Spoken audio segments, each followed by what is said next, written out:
Hello, this is the fourth video of creating a login form using React. So up to now, I have two input fields as username and password. I can type something, and when I click, it logs on the console.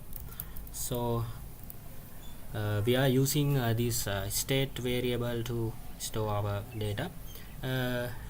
I missed something in previous video. I am going to cover it in this video as well about this state is a special name. This set state function will only change the values of a variable called name state only. If I change this is into something else like my state, let's see what happens, and I will change one of these and value to my state as well, and let's see. And what will hopefully happen is when we change the values, and this once name change handler will fire, and we'll change the state property. Try to find a state property. Let's see it can change my state property as well. So I'm going to Chrome and try to change this, and I'm trying typing and nothing happens. That means we have to name this as state, not other names will not work. So that's from previous lecture.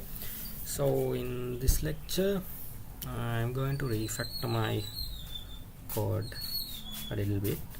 So currently we have two handler methods here as username handler and password chain handler. Let's see, in some scenario we have to add another field. So I have to add another input field, and I have to write a new handler and bind it in here. So it's quite annoying. So I'm going to create a universal handler, so which will handle which can handle every on-chain method. So to do that, I'm going to add a name property for each of these. I will name this as username, and I will add a name to this as password. So let's log this console.log event target.name. When the user change this username field, it will fire this handler. It will call this handler in this event. Let's see what it will output here. So we can see that it prints the username, and actually we can use this property. So we gave this as username, and we can see that it print out the events target name same as the username. We can check it and confirm it by changing this, and let's see. Yes, it prints username 1. So I'm going to create a handler function. So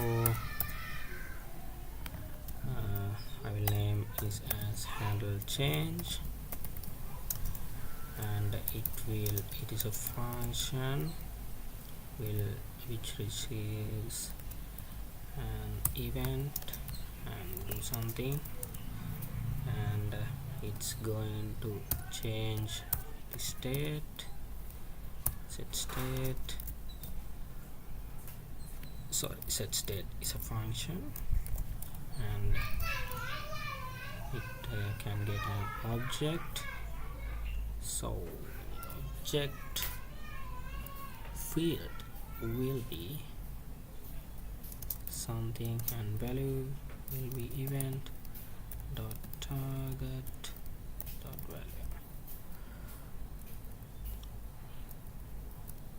So this value will be event dot target dot name. So I'm going to bind this handle change to both these fields. Let's see, will it work? Now I'm going to type no, nothing happens. Why is that? Set state event target name, because I have had a username and here, so it will try to set state to username 1. Yeah, username pass, and I click the sign in button, and username is user, password is pass. So we can remove these two handlers and use these one handler for both input fields.